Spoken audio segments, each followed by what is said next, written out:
안녕하세요. 자, 오늘도 금토일, 우리 지식의 금토일을 시작하는데요. 오늘의 내용이 계속 지난주와 이어서 우리 TCK 레문난트들이 지금 준비하는 것, 그것이 얼마나 중요한 건지 그걸 좀 확인하게 됩니다. 그래서 오늘은 우리 전도자의 삶과 제123 영웅응답의 시작, 그 중에서 세 가지 뜰의 모델로 우리 TCK 레문난트를 부르셨기 때문에 지역과 세계 살릴 준비입니다. 우리 TCK 레문난트들에게는 아주 정확한 제목이죠. 왜냐하면 우리 TCK 레문난트들은 지금 살고 있는 지역이 있고요, 여러분의 부모님의 그 나라 배경도 있고요, 그걸 저울해서 세계 현장까지 살려야 되는 그런 굉장히 중요한 사명을 주셨어요. 자, 사도행전 18장 1절에서 4절까지 먼저 말씀 보겠습니다. 사도행전 18장 1절에서 4절입니다.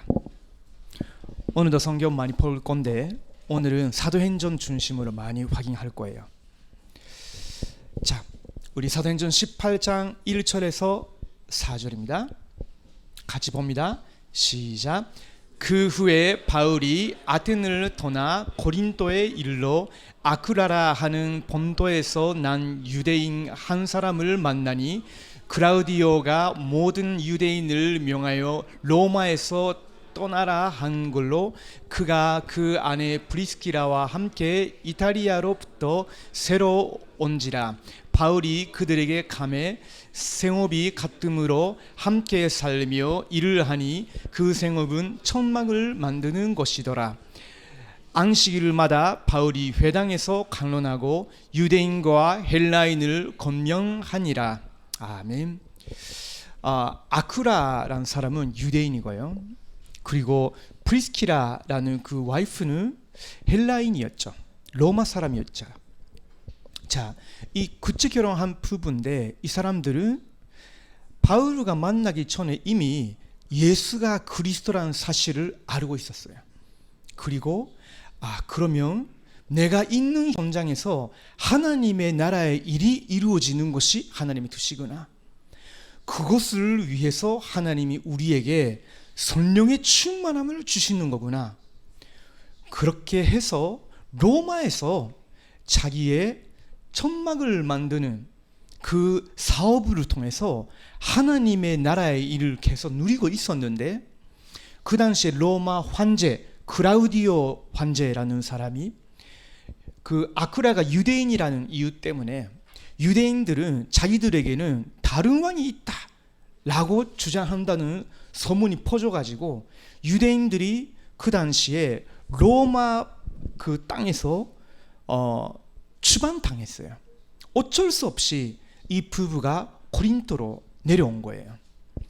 근데 그때에 사실은 아테네란 지역에서 전도하다가 거기서 큰 열매를 보지 못했던 그 바울이 고린도란 지역에 때마침 내려가고 있었어요. 바울이 굉장히 간절한 기도를 하고 있었죠. 내가 다음에는 고린도로 가야 되겠다. 고린도로 갈 때는 다른 말을 하면 안 되겠다. 오직 그리스도. 그렇게 마음 담고 갔었고요. 아크라 프리스키라 부부는 로마에서 추방당하면서 어디에 가야 될까 고민 많이 했겠죠. 근데 분명히 그리스도를 알고 하나님의 나라의 일을 위해서 하나님이 우리를 사용하신다고 확신하고 있었기 때문에 성령의 인도 역사를 두고 기도하고 있었겠죠. 그러다가 서로 고린도에서 딱 만난 거예요. 만나서 생업이 같음으로라고 있어요. 그렇죠? 자, 여러분도 이제 전문성을 가지고 세상에서 살게 될 거예요. 여기 보면요, 아크라와 프리스키라 같은 경우는 천막을 만드는 일, 예를 들면 텐트 메이커라고 하죠. 우리가 텐트 만든다 하면요, 아무렇지도 않은 그런 일인 것 같이 생각하지만요, 그 당시에는 로마가 전 세계를 통치하려고 군대를 로마의 속주에 다 파송하고 있었어요. 한 부대를 파송하게 되면 보통 2,000명이에요. 많을 때는 8,000명 넘어요. 그러면 한 부대가 다 움직일 때 천막이, 텐트가 몇 개 필요해요? 엄청나게 필요하겠죠. 그런 군대를 로마 제국의 모든 도시에 파송하고 있었단 말이에요. 그러면 그 당시에 천막을 만든다는 것은 어떤 면에서는 주 산업이 될 수도 있을 정도로 꼭 필요한 사업이었단 말이에요. 그래서 이 두 사람은 그것이 생업이었고요. 바울 같은 경우는 사도로 임명받고 전도자로 달려가고 있었지만 원래 가지고 있는 기술이 어디에 가도 먹고 살 수 있도록, 자립할 수 있도록 바울도 생업이 천막이었어요. 그래서 두 사람이 만나면서 대화를 나누게 됐죠. 알고 보니까 이 프리스키라와 아크라 부부가 사도행전 2장에서 마가다락방에 그때의 복음을 받았는지, 아니면 그때 복음 받은 사람을 통해서 로마에서 복음 받았는지 정확하게 그 복음을 체험하고 있었고, 하나님의 나라에 대해서 알고 기도 응답으로 성령의 능력을 실제로 체험한 사람이었단 말이에요. 근데 바울은 어떤 사람이에요? 이방인의 사도로 전도자를 부름받은 사람이에요. 자, 바울은 전도자였고요. 뭐 쉽게 말하면 사도죠. 그것만 원래는 해야 되는 사람이에요. 근데 개척하러 나갔을 때는 그 이방인의 도움을 받기 싫어서, 그 사람들에게 부담이 되는 사역자가 되기 싫어서 원래 가지고 있는 천막 만드는 일도 가끔씩 했어요. 고린도에서는 그렇게 했죠. 아크라 프리스키라 부부 같은 경우는 원래 사도나 그런 사람이 아니고 평신도로서 전도를 위해서 나의 사업을 수임받으면 좋겠다라는 간절한 기도를 가지고 있는 사람이었어요. 어쨌든 사도냐 아니면 사업가냐 상관없이 이 두 사람은요, 하나님의 나라를 위해서 사는 사람이었어요. 그래서 안식일마다 바울이 회당에서 간론하고 유대인과 헬라인을 검령하니라 라고 있는데, 혹시 여러분이 나중에 목사님이 될 수도 있죠. 선교사님이 될 수도 있죠. 아니면 여러분이 평신도로서 사업을 하는 사람이 될 수 있죠. 어쨌든 간에 여러분에게 정말로 축복된 만남이 있다면요, 진짜 순수히 오직 복음을 위해서 살고 가르치고 본을 보여줄 수 있는 그런 전도자, 목회자와 만나는 것이 여러분에게는 굉장히 큰 축복이고요. 혹시 여러분이 오직 복음과 전도를 위해서 나는 사업을 한다, 난 직장생활을 하는 사람이다, 준직자가 된다 하면요, 또 그런 전도자와 만나게 된다는 것은 너무 감사한 일이고, 여러분이 그런 목회자라면요, 프리스키라와 아크라 부부와 같은 그런 하나님의 나라를 위해서 나의 사업이 300% 수임받기를 원한다라는 분 만난다면요, 그게 최고의 축복인 거예요. 자, 그러면 오늘은요, 먼저 항상 우리가 하나님의 나라라고 듣는데 그 부분에 대해서 조금 생각해 보고 싶어요. 자, 나라라고 하면 사실은 좀 막연하죠. 근데 원래 성경이 기록된 그 시대 때는 나라가 왕국이었어요. 킹그덤이라고 하죠. 그러면 왕국이라고 하면 뭐가 있을까? 왕국이란 게 뭘까? 뭐 어른들보다는 조금 젊은 분들 먼저 이야기해 주면 좋겠어요. 왕국이라고 하면 뭘까? 뭐가 있어야 왕국이지? 잠깐만 우리 젊은 층들이 티시계들이, 그렇지, 맞아요. 왕만 있으면 왕국이 될까? 혼자 있는데 왕이 혼자 완자 다 앉아 있는데 나는 왕국이 왕이야 하겠어요? 왕 말고 뭐가 있어요? 그렇지. 사람들이 있어야 되죠. 왕국에 백성들이 있어야 되죠. 그렇죠. 그러면 왕이 있고 백성들이 있다면 뭐 그걸로 왕국이라고 설립될까? 왕이 있고 사람들이 있는데 다른 거 없어. 왕국이 될까? 뭐? 그렇지. 땅이 있어야 되는 거야. 그렇죠. 땅이 있어야 되는 거예요. 자, 그러면 세 가지가 지금 준비됐네. 왕자에 앉은 왕이 있고요. 그리고 왕이 다스리는 그 백성들이 있단 말이에요. 그리고 그 영토라고 하죠. 국토라고 하죠. 땅이 있단 말이에요. 그러면 또 추가적으로 말하면 뭐가 있어야 될까? 좀 정치 이야기 하는 거 아니에요? 이번 주에 그 대한민국 뭐 대통령 선거가 있었잖아요. 그렇죠? 여러분 슬퍼하셨는지 기뻐하셨는지 모르겠지만 저는 일단 투표권이 없기 때문에 상관없어.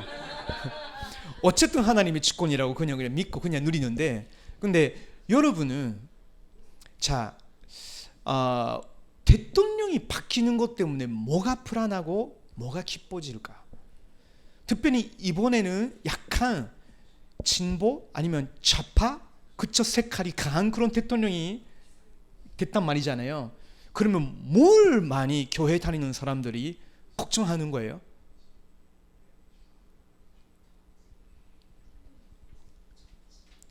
정치?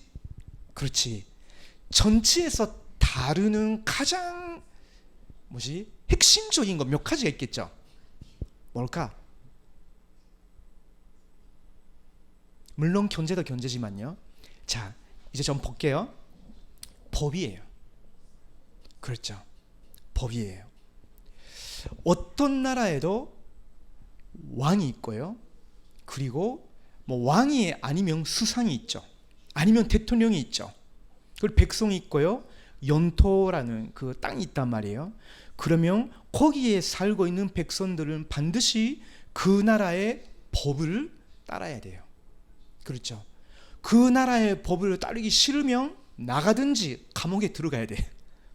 그게 나라의 조건이에요. 자, 그러면 유일하게 라고 하면 좀 그렇지만요. 그래도 존재감이 있는 세상 나라 중에 왕국이 있죠. 어디가 있을까?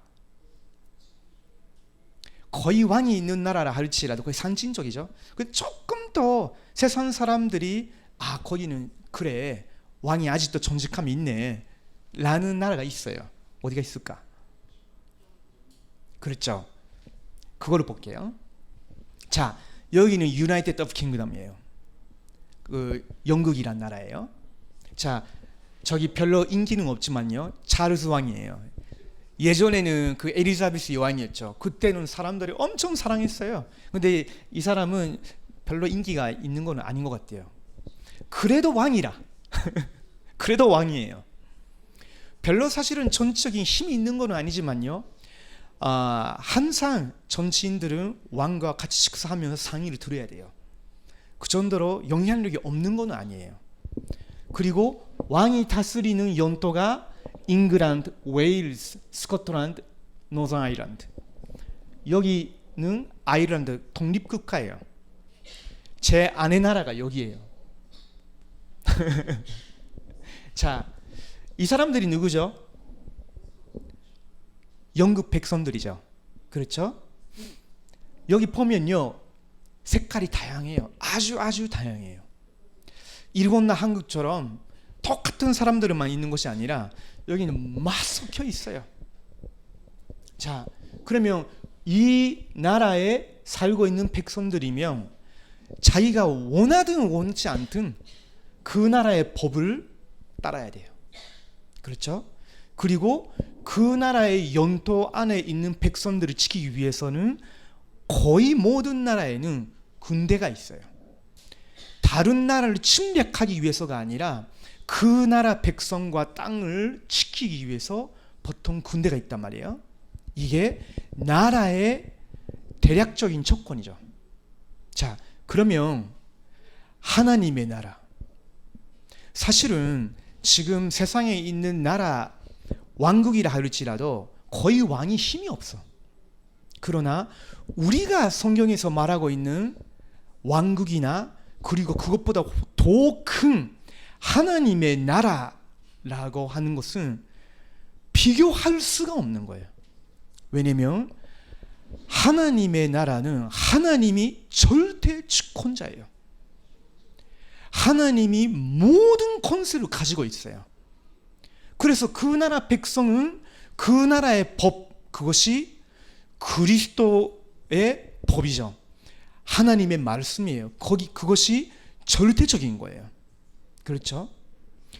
그리고 그 나라는 예루살렘이냐 아니면 기독교인들이 많다고 하는 미국이냐?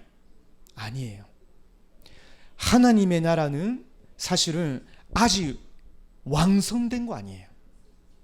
하나님의 나라는 지금도 237 5천 천족 속에 계속 확산되어 가고 있어요. 그 말은 무슨 말이냐면 하나님은 영세 전부터 작정하신 모든 나라 모든 민족 속에 있는 그리스도에 속한 사람, 그리스도께 속하게 될 사람을 선택하시고 그분들에게 예수 그리스도의 복음이 전달을 되어지고 그분들이 믿게 될 때마다 이 나라는 계속 확산되어지는 거예요. 무슨 말인지가 되죠? 그래서 하나님의 나라는 237 5천 천족 속에 계속 확산되어 가고 있어요. 그리고 여러분이 기도하고 예배 드릴 때마다 하나님은 눈에 안 보이게 정군 천사를 파송해 주시는 거예요. 어마어마한 거예요. 무슨 말인지가 되죠? 그래서 예수님은 이렇게 기도하라 하셨거든요. 그것은 하나님의 나라의 왕이신 예수 그리스도께서 우리에게 가르쳐 주신 기도예요. 자, 한번 읽어봅시다. 9절에서 13절인데 시작.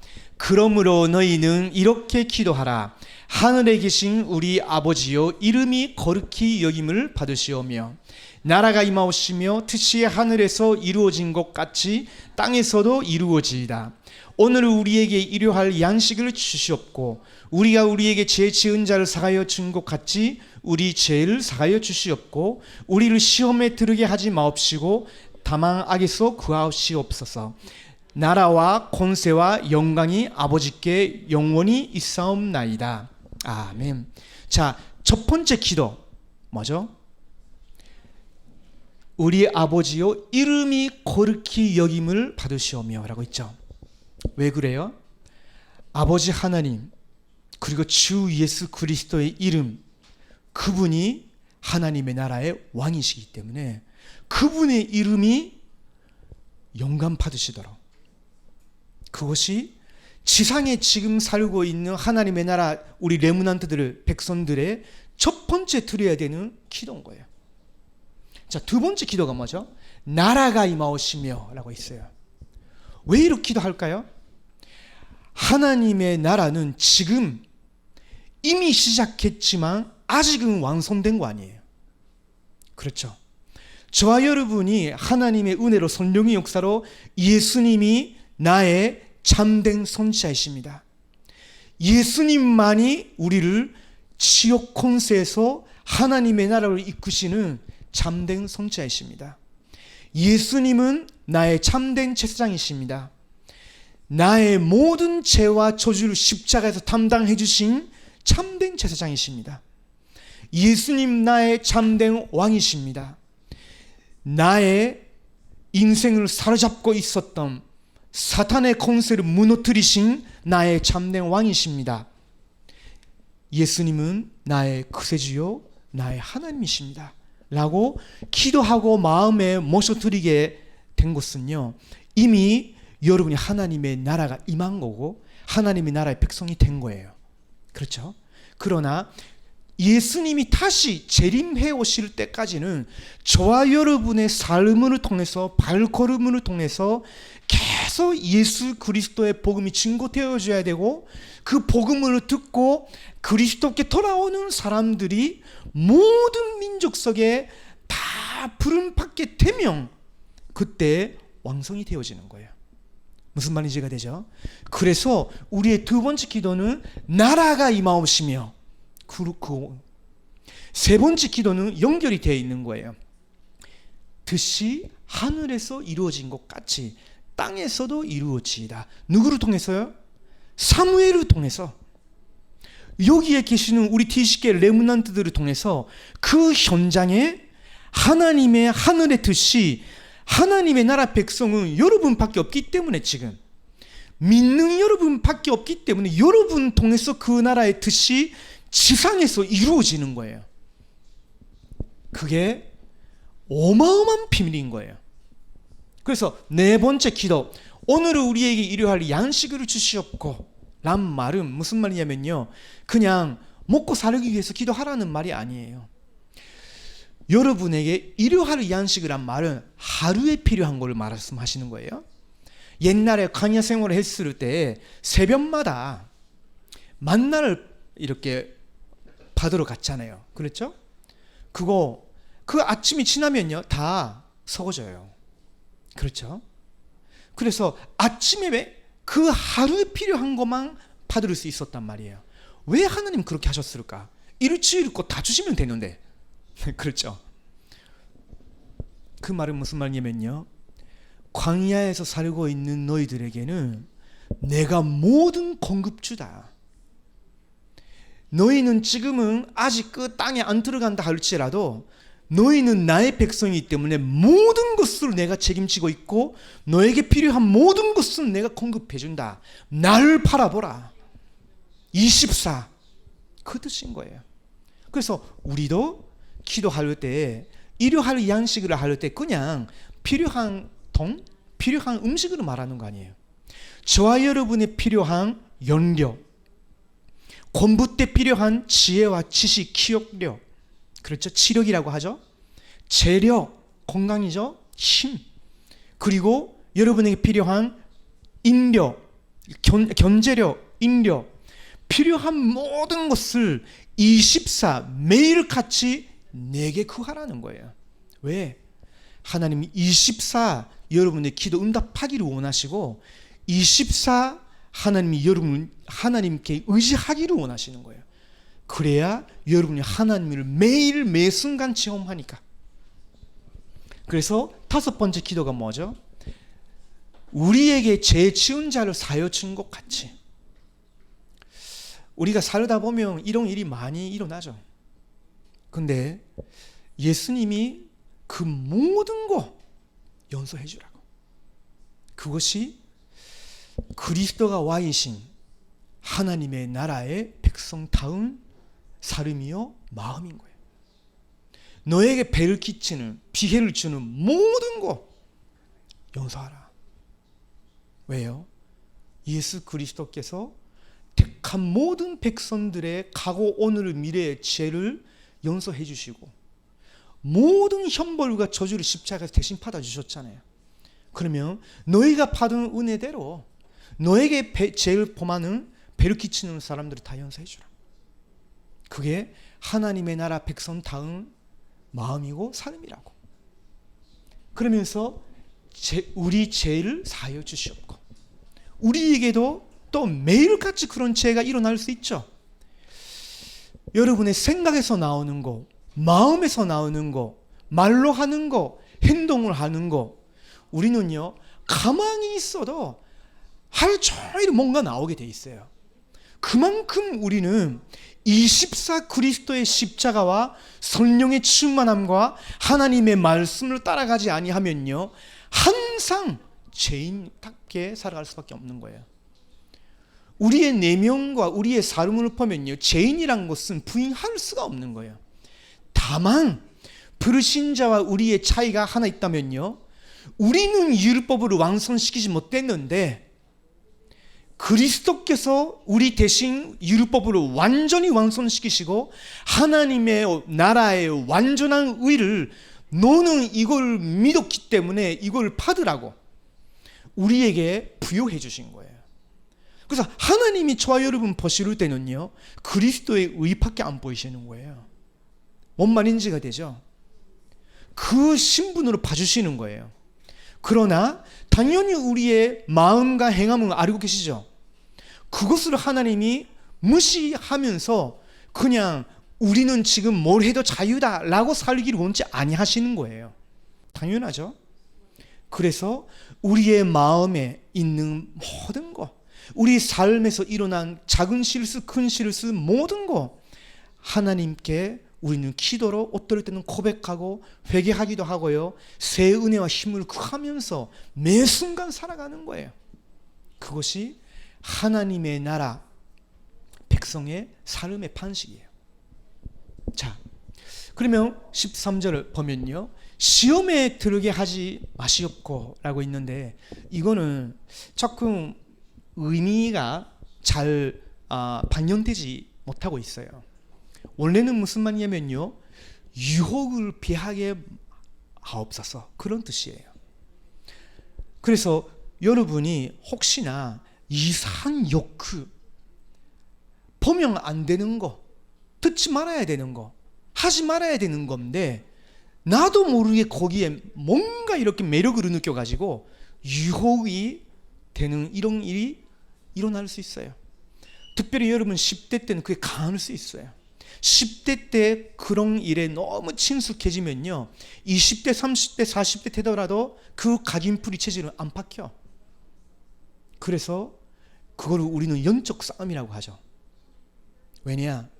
내 속에서 일어나는 죄의 문제와 세상에서 일어나는 유혹과 그 모든 것을 전동해서 우리를 속이고 망가뜨리려고 하는 사탄, 이 세 가지가 합칠 때 영적 문제요, 이 문제와 싸우는 것을 우리는 영적 싸움이라고 하는 거예요. 그렇죠? 그래서 우리는 유혹을 피하게 하옵소서. 그 말은 무슨 말이냐면요, 내가 자주 이야기하죠. 우리는 그리스도 안에서 자유이기 때문에 어차피 존재함을 안 받기 때문에 괜찮아, 들어가 보자. 그런 담대함은 여러분에게 필요 없어. 그게 아니라 무조건 여러분 죄에 대해서는 약해야 돼. 무슨 말이냐면 피하라는 거예요. 도망치라는 거예요. 그래 놓고 우리는 악에서 구하옵소서. 왜? 사탄이 그때 건드리니까. 사탄의 틈을 일부러 주지 말라는 거예요. 열어놓지 말라. 그렇죠? 성령의 음성에는 우리는 마음의 문을 열어야 되지만요, 여러분이 사탄이 가져오는 죄의 유혹에 대해서는 여러분의 마음의 문을 열으면 안 돼요. 생각 틈을 치면 안 돼요. 차단시켜버리고 피해야 돼요. 자, 왜 그래요? 여러분 통해서 이 땅에 나라와 권세와 영광이 나타나기를 하나님이 원하시기 때문에. 자, 조금 정리를 할게요. 세상은, 예수님은 사실은요 사탄이 지배하고 있다라고 말씀하셔요. 그 말은 세상에서 일어나는 모든 것이 사탄이 주권을 가지고 있다는 말이 아니에요. 불신자의 그 재성과 불신자의 운명, 거기에는 사탄이 분명히 역사하고 있다는 거예요. 그래서 예수님은 사탄을 세상 임금이라고도 표현해요. 그리고 바울은 세상 신이라고도 말하죠. 지금 저와 여러분이 살고 있는 그 현장은 세상에 속하잖아요. 그래서 사탄의 나라에 우리는 지금 파손되어 있는 하나님의 나라의 레므넌트의 백성인 거예요. 그래서 세상에서 하나님의 나라 백성으로 우리는 빛을 발하라고 부름받고 지금도 영적 싸움을 계속 하고 있어야 되는 거예요. 자, 그래서 마태복음 5장 16절을 보면요, 예수님이 이렇게 가르치셨죠. 같이 읽어봅시다. 이같이 너희 빛이 사람 앞에 비치게 하여 그들로 너희 착한 행실을 보고 하늘에 계신 너희 아버지께 영광을 돌리게 하라 라고 있죠. 잘 기억하셔야 됩니다. 하나님의 나라는 영적인 것과 여러분의 삶의 방식 두 가지로 나타나는 거예요. 영적인 것만 여러분이 믿고 예배 드리고 기도만 하고 있으면 되는 거 아니에요. 여러분이 하나님께 예배 드리고 보좌에 계시는 그 예수 그리스도의 권세와 그분이 우리에게 주시는 성령의 충만을 받으면 그 은혜와 능력으로 여러분의 지성과 여러분의 삶과 여러분의 말과 행동으로 빛을 발하라는 거예요.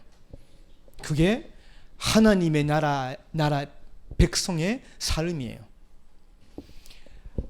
한쪽에서는 전혀 세상 사람들이 모르는 엄청난 영적인 배경과 엄청난 영적인 능력과 비밀을 누리고 가지고 있는데, 그것을 삶을 통해서 여러분의 가정생활을 통해서 학교 생활을 통해서 학업을 통해서 직업을 가지고 직장을 통해서 사업을 한다면 사업을 통해서 불신자와 전혀 다른 하나님의 나라의 법을 따르는 그리스도의 말씀의 법을 따라가는 그 백성으로서 빛을 발하는 거예요.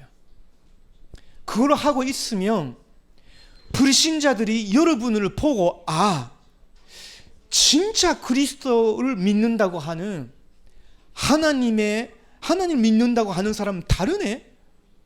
그냥 나는 불교 신자인데, 나는 모슬림인데, 근데 예수 그리스도를 하나님으로 믿는다고 하는 이 사람들이 우상숭배자가 아니라, 예수 그리스도를 믿는 사람이 뭔가 이렇게 극단적인 그런 사람이 아니라, 말하는 것도 삶도 우리보다 훨씬 더 훌륭하고 윤리 도덕에 있어서는 우리보다 훨씬 초월적이고, 그러면서 뭔가 모르게 희망이 있고 사람을 연습하면서 수용할 수도 있고 초월할 수도 있고, 내게 어려울 때마다 답을 주네. 이게 뭘까?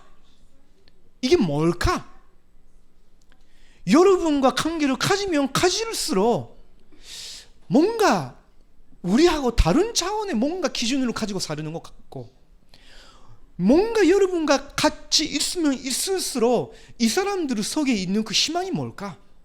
라고 자꾸 질문이 생기를 전더라. 그게 하나님의 자녀인 거예요. 여러분이 항상 나는 하나님의 나라 사람이고 나는 예수가 그리스도라고 믿는 거고 너는 불신자고 마귀 자녀야 사실은 라고 말하는데, 여러분의 말과 삶은 실제로는 불신자와 아무 변함이 없고, 알고 보니까 가정생활이 완전 무너져 있고, 부모님이 전혀 존경하지도 않고, 선생님께 욕하고 공부도 별로 안 하고, 그러면서 희망도 없고 미래 방향도 없고, 그러면서 자꾸 친구들하고 싸우고 있으면요, 교회 다닌다고 하는데 우리보다 악하다, 이렇게 되지 않겠어요? 그렇죠? 그래서 여러분 잘 들어야 돼요. 어떤 사람은요, 종교적인 교회 가면요, 크리스찬이라면 착하게 살아야 된다고, 그러니까 착한 행실을 통해서 불신자들에게 차이를 보여줘야 된다라고 말해요. 맞는 거거든요. 맞는데 우리가 아까 확인한 예수 그리스도께서 만왕의 왕으로 우리와 함께 하시고, 참된 선지자 제사장 왕으로서 우리와 함께 하시고, 그 보좌의 엄청난 배경과 능력으로 우리와 함께 하시는 그런 영적인 거는 모르고 안 믿고 못 누리고 그냥 착하게 살려고 해요. 그런데 그러다가 어느 날 인격적으로는 삶에 한계 부딪혀요. 그걸 종교인이라고 말하는 거예요. 근데 어떤 우리 사람들은요, 영적인 것만 간절해달라, 성령침만 받으면 돼. 맞아요. 성령침만 받으면 돼. 근데 성령 충만함의 증거는 뭐냐? 여러분의 삶을 통해서 나타나지 아니하면 아무 소용이 없는 거예요. 아무 소용이 없는 거예요. 아무리 여러분 통해서 전도가 많이 이루어진다 할지라도 그 성령의 충만이라고 할 때 하나님 그리스도의 형상에 닮아가는, 날이 갈수록 그것이 분성해지는 그런 불신자 신자 상관없이 보면 볼수록 매력으로 느껴야 되는 그것이어야 되는데, 알으면 알아갈수록 이상하다, 이거는 아닌데 라고 된다면요, 그거는요 아무리 그 사람 통해서 천도가 많이 이루어졌다 할지라도 나중에는 하나님께 영광을 돌리지 못하게 되는 거예요. 여러분은 그런 하나님의 자녀 레므넌트가 되면 안 되죠. 그래서 저는 이걸 균형 있게 여러분에게 전달을 하려고 일부러 이렇게 말씀드리는 거예요. 하나님의 나라는 이미 영적으로는 여러분에게 임하였지만 아직은 여러분의 삶을 통해서는 아직 증거되지 못하고 있다면 우리는 이 두 가지를 계속 축구해 나가는 것이 세계복음화다. 그리고 여러분이 딱 언약으로 붙잡으세요. 특별히 지금 여러분이 이 부분이 다 붙잡고 계속 갱신하지 아니하면 자칫 못하면 무능력한 크리스찬이 될 수도 있으니까. 자, 그래서 마태복음 6장 33절을 보면요, 예수님이 결론적으로 그렇게 말씀하셨죠. 그런즉 너희는 먼저 그의 나라와 그의 의를 구하라. 그리하면 이 모든 것을 너희에게 더하시리라. 너희들이 기도를 하는데 근데 결국은 그의 나라와 그의 의를 구한다면 너가 구하고 있는 필요한 모든 것을 더하여 주신다고, 하나님께서. 근데 오해하지 말아야 되는 것이 그의 나라만 구하라고 하지 않았다는 거. 그의 나라는 그의 의로 다스림을 받아야 되는 거예요. 그 의는 뭐예요? 하나님의 나라에는 법이 있어요. 그렇죠? 그 그리스도의 말씀에 법이 있다니까. 그래서 우리는 그걸 알고 이 검은색은 캄캄한 그 불신자 12가지 문제 속에 빠져있는 여러분의 학교요, 이 한국이고 여러분 부모님의 나라고 237의 나라를 가리키는 거예요. 거기에 여러분은 빛의 자녀로 파손되어 있는 거예요. 엄청난 영적인 배경과 그 배경과 능력을 삶을 통해서 보여주라. 그러면 하나님의 주권이 사실은 이 컴컴한 사탄이 지배하고 있는 것처럼 보이는데 그렇지 않고요, 하나님이 주권으로 모든 것을 지배하시는데 누구를 중심으로 다스리고 계시느냐?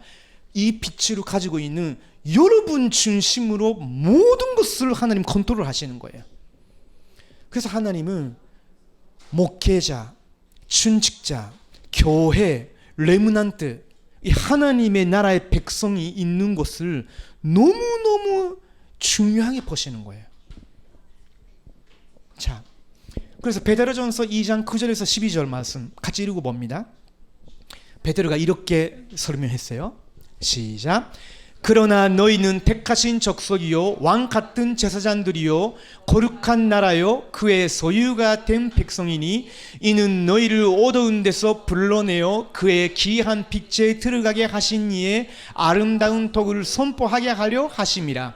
너희가 전에는 백성이 아니더니 이제는 하나님의 백성이요 전에는 근슈를 얻지 못하였더니 이제는 근슈를 얻은 자니라.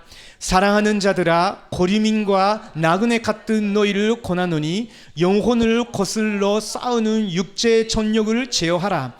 너희가 이방인 중에서 행실을 선하게 가져 너희를 악행한다고 비방하는 자들로 하여금 너희 선한 일을 보고 오시는 날에 하나님께 영광을 돌리게 하려 함이라.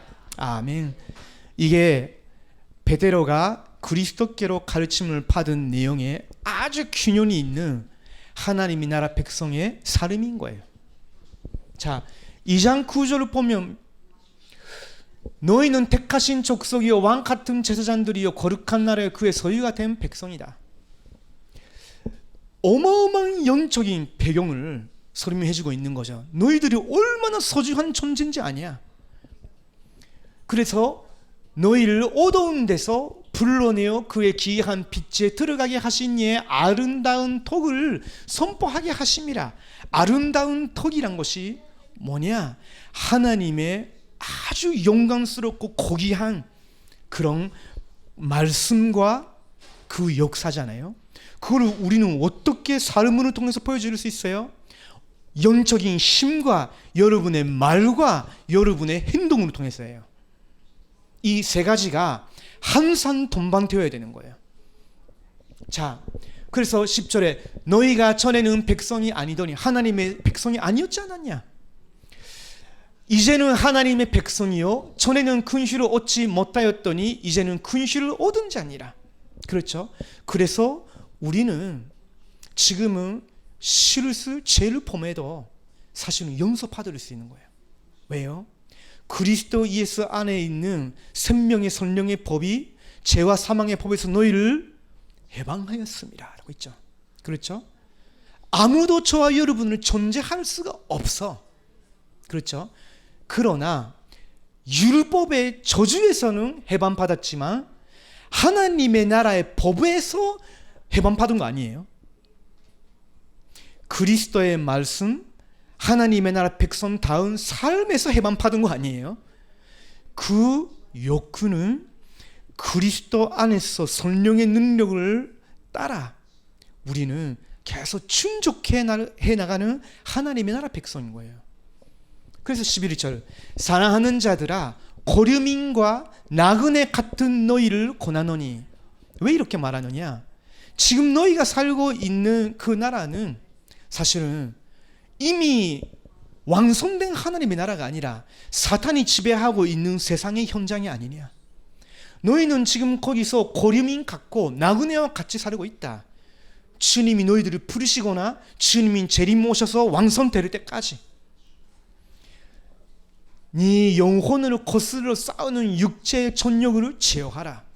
우리 안에서는 언제든지 죄의 유혹이 있고 충동이 있기 때문에 그거 반칙하지 말고 싸우라는 거예요. 싸우라고. 그게 크리스찬이에요. 그거 즐기는 거 크리스찬이 아니에요. 12절 너희가 이방인 중에서 행실을 선하게 가져 너희를 악행한다고 비방하는 자들로 하여금 너희 선한 일을 보고 오시는 날에 하나님께 영광을 돌리게 하려 함이라. 오시는 날이란 말은 예수님이 다시 오시는 날, 그때에 너희들의 그 선한 행실로 하나님께 영광을 돌리게 하라. 그게 우리가 지상에 몇 년 동안 얼마 살지 몰라도 우리는 그렇게 살아가는 거예요. 자, 그러면 여러분은 이걸 기억해야 됩니다. 섞지 말고 지옥과 세계 살리는 준비를 하라. 왜 섞지 말라고 하냐면요, 제 유혹이 여러분은 이거 지금 즐기지 않으면 너는 뭘 즐기느냐, 그런 식으로 여러분을 속여요. 그렇죠? 또 어떨 때는 문제가 오면요, 이런 상황 속에서 뭐 할 수 있겠어? 이렇게 생각할 수 있어요. 나같이 힘이 없는, 타란트도 못 찾고 있는 사람들은 세계복음화 되어지겠냐? 절대로 섞지 말라. 왜냐? 아까 제가 그 그림으로 보여줬죠? 우리의 능력이 아닌 거예요. 하나님의 나라, 그 배경, 그 군대를 예수 그리스도의 이름에 속한 여러분, 그 이름을 부르는 여러분에게 전동원시켜서 여러분이 있는 곳에서 학업을 통해서, 친구 관계를 통해서, 가족 관계를 통해서, 여러분의 모든 삶을 통해서 하나님의 나라가 증거되어지게 하나님이 하시는 거예요. 절대 섞지 마라. 아주 현실적인 거야, 세계복음화는. 자, 그래서 기도 300% 먼저 세우자. 성삼위 하나님이 우리의 만대라. 그러면 그 능력과 축복과 응답이 임하겠죠? 그럼 여러분 플랫폼이 되는 거예요. 사람이 찾아와. 그리고 그 만대를 가지고 여러분이 길을 가기 때문에 이제 여러분이 하나님이 내게 오직 유일선 재창조의 이 길을, 천도자의 이 길을 가게 하시는 거구나, 여정을 계속 확인하게 돼요. 그러다 보니까 여러분이 바스만대를 가진 파스꾼이 되는 거예요. 워치타워, 움직이는 워치타워를 가지고 있는 거예요. 왜? 살려야 되는 사람이 학교에 지옥 현장이 많이 있기 때문에. 여러분이 공부하는 것도 마찬가지거든요. 이제 여러분이 들어가야 되는 사회 전문 현장, 그 분야의 모든 세계 현장에 사실은 살려야 되는 사람이 얼마나 많이 있을지 몰라. 그러면서 여러분이 나중에는 그 이정표를 계속 남기는 거예요. 여러분과 같이 하나님의 나라 백성으로 전도자로 걸어오는 사람들이 있기 때문에 그걸 전달해 주는 거, 그 사람도 누릴 수 있도록 하는 것을 안테나라고 해요. 자, 그래서 여러분이 학업을 지금도 이걸 누리면서 내가 지금 관심 가지고 내가 이 분야로 두고 가야 되겠다 하는 이걸 통해서 어떻게 237에게 답을 줄 수 있게 준비할 수 있을까? 미전도 전저 아무것도 없는 그 나라에는 내가 지금 준비하려고 하는 이 전문성 어떻게 전도의 도구로 삼을 수 있을까? 선교의 도구로 삼을 수 있을까? 어떤 미국의 단체에는 그 목수, 쉽게 말하면 카펜터죠. 집을 짓거나 뭐 이런 거 하는 선교 단체가 있어요. 처음 들었을 때는 뭐 그거 뭔데 생각했는데 시간이 가면 갈수록 와 진짜 귀하다는 생각 들어요. 뭐냐면요, 그 사람들이 진짜 그냥 예수 그리스도를 믿은 목수예요. 근데 목수인데 뭐 하냐면요, 전혀 교회당도 못 세우는 나라에 들어가서 자기들이 가지고 있는 전문성을 가지고 거기에 교회당을 만들어줘. 함께 교회당을 만들어 나가는 기술이나 이런 것도 가르쳐줘. 현지인들에게 그냥 만들어지면 다 의지하게 되잖아요. 그렇죠? 기술도 가르쳐주고요, 어떻게 해야 되는 건지도 가르쳐주고요. 그러면서 그 사람들이 준비할 수 있는 비용과 자기들이 헌신할 수 있는 것과 다 합쳐서 이렇게 해주는 거예요. 그게 IQ 200이 있어야 되는 거 아니잖아요. 그렇죠? 그러나 IQ 100이라도 할 수 있는 거예요. 중요한 것이, 제가 말씀드리고 싶은 것이 뭐냐면요, 여러분이 이제 가지게 되는 전문 지식이냐, 전문 기술이냐, 착한 성격이냐, 어떤 것을 통해서라도 237 5천 전적 선교에 쓰임 받을 수 있다. 얼마든지. 우리 딸이 지금 한국에 돌아왔죠. 우리 딸이 초등학교 다녔을 때 너가 가장 좋아하는 선생님 누구였어? 가장 기억이 나는 선생님이 누구였어? 라고 물어본 적이 있었거든요. 그랬더니 저 같은 경우는 제 아내는 알고 있었겠지만 그 기억도 못하는 선생님 이름을 말했어요. 왜 그래?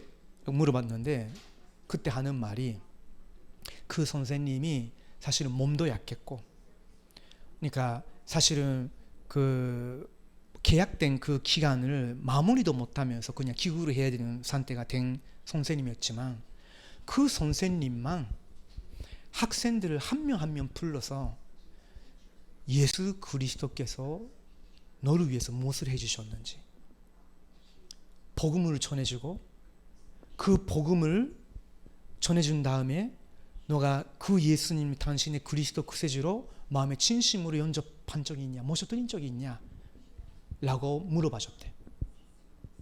그래서 그때 우리 딸이 그 선생님 따라 예수님 그리스도로서 마음에 모셔드리게 된 거예요.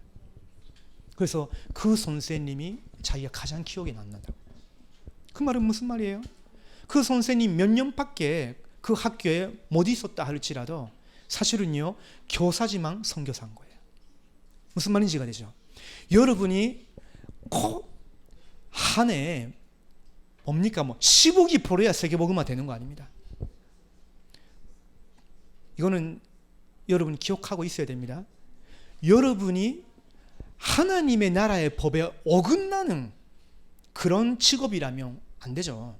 남을 빼고 돈을 훔쳐가는 그런 깜배 같은 사람이나 아니면 여자들을 몸파르게 하면서 임신 매매 같은 일을 한다거나 그러면 안 되죠. 그렇죠? 그러나 여러분이 가지고 있는 선한 그 성향과 뭔가 이렇게 컴컴한 성격이나 아니면 여러분이 가지고 있는 지식을 통해서나 여러분이 관심 가지게 된 기술을 통해서나 뭔가를 가르치는 그런 기술이나 어떤 것이라도 여러분이 가지게 된 그거를 가지고 여기에 초점을 맞추라. 그러면 여러분은 무조건 지옥과 세계 살리는 일에 반드시 쓰임받는 하나님의 나라의 전도자가 돼요. 저는 여러분이 나중에 10년 후에 만날 때 저한테 잘 밥도 사주고요, 심지어 차도 사주는 그런 부자가 되면서도 실제로는 전도를 위해서는 전혀 관심이 없고 수입 못 받는 그런 이름만 기독교인이 되면요, 슬퍼요. 오히려 여러분이 어떤 일을 한다 할지라도, 그게 알바라도 심지어는, 여러분이 배운 걸 가지고, 그걸 가지고 나는 이걸 가지고 지금 세계복음화 하고 있어요 라고 말할 수 있는 그런 청년이 되고 어른이 되기를 원해요. 그런 사람들의 모임이 교회라고 하는 거예요. 힘이 없어 보이는데 하나님 보좌의 능력으로 그런 사람들을 통해서 지역 복음화를 하시고요, 세계까지 증거하게 하시는 거예요. 그게 마가다락방이었고요, 안티오키였죠. 부자들의 모임이 아니었어요. 아주 소수였어요, 그런 사람은. 자, 그래서 여러분과 같은 TCK들을 만날 때 너희는 민족과 나라의 극경을 초월하는 세계복음화에 쓰임받는 사람이다, 나를 봐라 라고 말해줄 수 있는 사람으로 준비하라. 자, 그래서 렘넌트가 그렇게 준비하면서 기도한다면요, 하나님이 시공간 초월해서 기도에 응답하셔요. 여러분과 같은 사람이 전에도 없었고 후에도 없어. 그렇죠?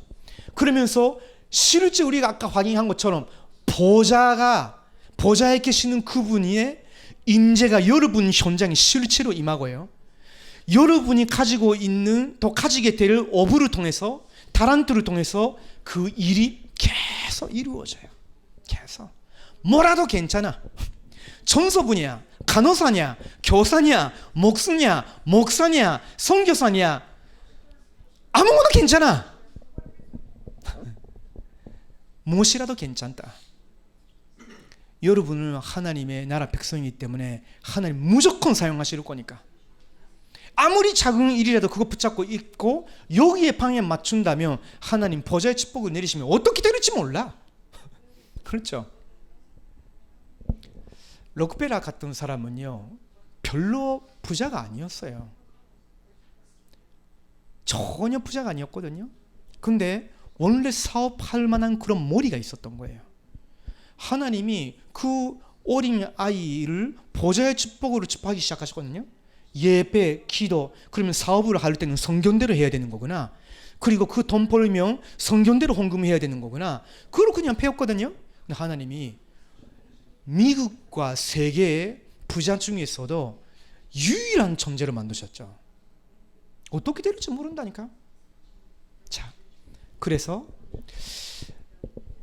이런 비밀을 가지고 있는 사람이, 바울 팀이 데살로니가 현장으로 들어갔는데요, 데살로니가 현장에 하나님의 나라가 임하였어요. 거기서 만난 야성과 소수의 유대인들과 그리고 헬라 기부인들, 이런 사람들을 통해서 나중에는요, 마케도니아 전체에 소문나는 데살로니가 교회가 생겼어요. 여기 사도행전 17장 1절에서 9절인데요 시간이 좀 없으니까 나중에 여러분 기록해 놓고 꼭 읽어주면 좋겠어요. 자, 그리고 바울 팀들이 이제 고린도에 들어갔죠. 거기서 아크라와 브리스키라 만났죠. 자, 이 부분은 좀 같이 읽으면 좋겠어요. 아까 1절에서 4절까지 읽어봤지만요, 먼저 1절에서 5절까지 좀 읽어봅시다. 다시 시작. 그 후에 바울이 아테네를 떠나 고린도에 이르러 아크라라 하는 본도에서 난 유대인 한 사람을 만나니, 그라우디오가 모든 유대인으로 명하여 로마에서 떠나라 한 걸로 그가 그 안에 브리스키라와 함께 이탈리아로부터 새로 온지라. 바울이 그들에게 감에 세업이 같음으로 함께 살며 일을 하니 그 세업은 천막을 만드는 것이더라. 안식일마다 바울이 회당에서 강론하고 유대인과 헬라인을 권명하니라. 실라와 디모데가 마케도니아로부터 내려오매 바울이 하나님의 말씀에 붙잡혀 유대인들에게 예수는 그리스도라 밝히 증언하니. 그렇죠? 자, 이렇게 바울이 실라와 디모데가 마케도니아에서 내려왔을 때에 완전히 이제 천막 만드는 거, 자기 부업을 하지 않고요, 취업 전도 운동만 집중했어요. 그 집중할 수 있도록 도와준 사람이 누구냐면 프리스카와 아크라 부부였죠. 이 사도 전도자는 전도자로서의 일을 24하면서 하나님의 나라를 이루었고요, 프리스카라 부부는 사업가로서 하나님의 나라의 일을 도운 거고요, 실라와 디모데는 부교육자로서 또 하나님의 나라의 일을 도운 거예요. 아무것도 아닌 것 같지만요, 나중에 어떻게 됐냐. 9절에 봅니다. 9절, 10절, 11절이죠. 같이 봅시다. 밤에 주께서 환상 가운데 바울에게 말씀하시되 두려워하지 말며 침묵하지 말고 말하라. 내가 너와 함께 있음에 어떤 사람도 너를 대적하여 해롭게 할 자가 없을 것이니 이는 이 선중에 내 백성이 많음이라 하시더라. 1년 6개월을 머물며 그들 가운데서 하나님의 말씀을 가르치니라. 그렇죠. 프리스키라 부부와 바울 디모들이 만나면서 1년 6개월 동안 아카야의 행정 수도였던 고린도라는 아주 우선 숭배가 심하고요, 선적인 타락이 너무 심하고, 그 당시에 너 고린도 사람 같다 라고 하면요, 선적으로 되게 징그러운 사람이라는 뜻이에요. 너를 말하는 거 아니야? 그렇게 불릴 정도로 고린도란 지역은요, 선적으로 타락한 아주 안면 높은 지역이었단 말이에요. 근데 거기 머무르면서 핍박이 일어나도 이 팀이 딱 하나가 되니까 고린도 교회가 세워진 거예요. 자, 그게 하나님의 나라예요. 자, 세 번째, 에베소 현장에 임한 하나님의 나라인데요, 여기다 같이 봅시다. 8절에서 11절, 10절 시작. 바울이 회당에 들어가 석 달 동안 담대히 하나님의 나라에 관하여 간론하며 권명하되 어떤 사람들은 마음이 그도 순종하지 않고 무리 앞에서 이 돌 비방하거늘 바울이 그들을 떠나 제자들을 따로 세우고 두란노 서원에서 날마다 간론하니라. 2해 동안 이같이 하니 아시아에 사는 자는 유대인이나 헬라인이나 주의 말씀을 듣더라. 아멘. 자, 이제 바울 디모들은요, 에베소라는 아시아의 수도예요. 바울 디모들은 항상 마케도니아의 수도 데살로니가, 아카야의 수도 고린도, 아시아의 수도 에베소, 그런 큰 도시마다 공략했어요. 왜 그러냐면 거기에 237, 5천 천조, TCK들, 포로들 다 모여 있었으니까. 자, 거기 들어가서 회당에서 유대인들 예배 드리는 것이죠. 거기서 3개월 동안 성경을 가지고 예수가 그리스도라고 전했다고. 근데 전했는데 어떤 사람들은 마음이 그도 순종하지 않았다고. 복음을 듣고 안 따라왔다는 말이죠. 근데 어떤 사람들은 그걸 믿고 어떤 일이 일어나도 더 배우기를 원하는 거예요. 그래가지고 드라노 서원에서, 드라노라는 사람이 가지고 있었던 간단이에요. 쉽게 말하면 학원 같은 거죠. 보통 그 당시에 헬라 문화에서는요, 날씨가 뭐랄까요, 그 강의하기 좋은, 학생들도 공부에 집중하기 쉬운 오전 시간에 다 강의를 했었어요. 그래서 보통 한 오전 11시에는 강의가 다 끝났거든요. 그래서 기본적으로 모든 학자들이 일치 하는 말이 오전 11시부터 오후 4시까지 아마 바울이 두라노의 이 서원, 학원 같은 교실을, 간단을 빌려서 사용했을 것이다. 그것은요, 일요일만 아니에요. 평일이래요. 평일과 일요일 다 그걸 몇 년이요? 2년 동안 했다고요. 2년 동안. 자, 생각해 보세요. 우리가 지금 금요일 아래 밤에 이렇게 모였죠? 이거 끝나면 또 금요 기도회, 특별 기도회가 시작하니 거기 가겠죠? 내일 또 모이죠? 그렇죠? 주일날 또 모이죠? 그렇죠? 이렇게 여러분이 성경을 통해서 예수님이 그리스도라는 사실과 하나님이 우리의 인생을 전도와 선교, 세계복음화에 쓰시기를 원하시는 거구나. 그러면 이것으로 두고 나는 지금 어떤 기도를 드려야 되느냐? 어떻게 살아야 될까? 이런 고민하면서 하나님 앞에서 기도하고 준비를 하는데 그것을 2년 동안 했는데 아시아에 있는 모든 사람들이 다 하나님의 말씀을 들었다고. 이게 하나님의 나라의 일인 거예요. 무슨 말인지가 되죠? 소쓴 것 같은데 그리스도 하나님의 나라 오직 성령 여기에 집중해서 그 능력으로 자기의 직장에 삶의 현장에 다 들어가기 시작했는데 거기에 하나님 역사하시는 거예요. 그렇죠? 불신자들이 그리스도인이 된 사람들의 삶의 모습을 보면서 찾아오는 거예요. 그 사람들이 말 그대로 플랫폼, 바스대, 안테나 역할을 계속 하게 되는 거예요. 그러니까 아시아에 있는 모든 사람들이 다 주의 말씀을 듣더라. 이게 성경적인 전도의 증거예요. 그래서 20절을 보면요, 이와 같이 주의 말씀이 힘있어 흥왕하여 세력을 얻으니라. 이게 누가가 기록했단 말인데 에베소만 두고 한 이야기가 아니에요. 이건 무슨 말이냐, 주의 말씀이 예루살렘부터 온 유다, 사마리아 땅끝까지 이렇게 왕성하였더라, 그 말을 하는 거예요. 무슨 말인지가 되죠? 여러분이 이제 어떤 학업을, 어떤 직업을 가지고 어디에 간다 할지라도 여러분이 하나님의 나라의 백성으로서 예수 그리스도를 왕으로 삼고 모시고 예수 그리스도의 말씀을 따라 성령의 능력과 보좌의 평형으로 여러분이 모든 현장, 어떤 현장이라도 들어간다면요, 하나님이 이런 일을 내가 이루겠다는 거예요. 믿어요? 확실히 믿는 것 같아. 아멘 합시다. 자, 결론입니다.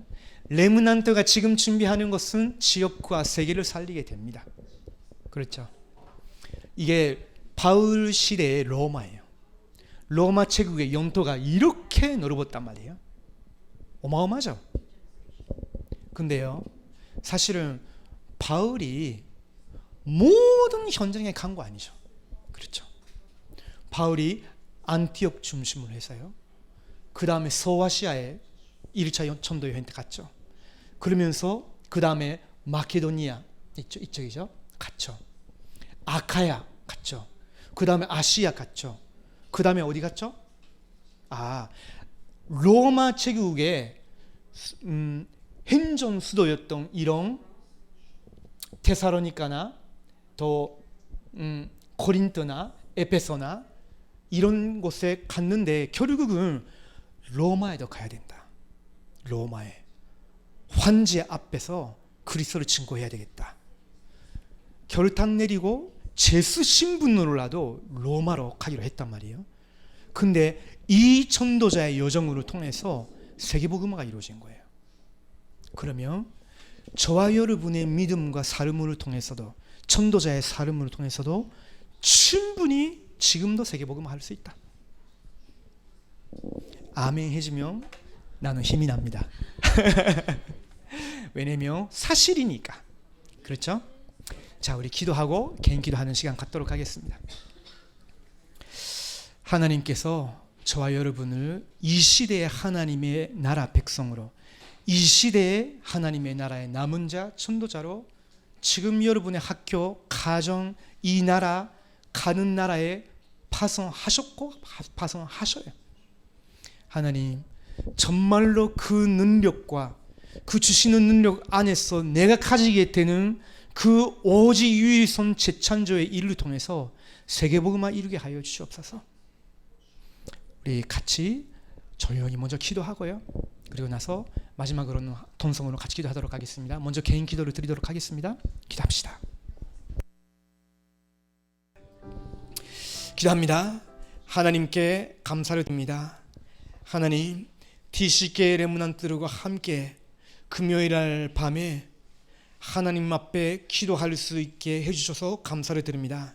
하나님, 금요일 날 밤마다 하나님 앞에서 그들을 위해 드리는 기도, 그들의 미래를 위해 드리는 기도가 온전히 시공간 초월해서 응답되고 전무후무의 능력의 역사로 실제로 하나님의 나라, 그 나라의 일로 나타날 줄을 믿습니다.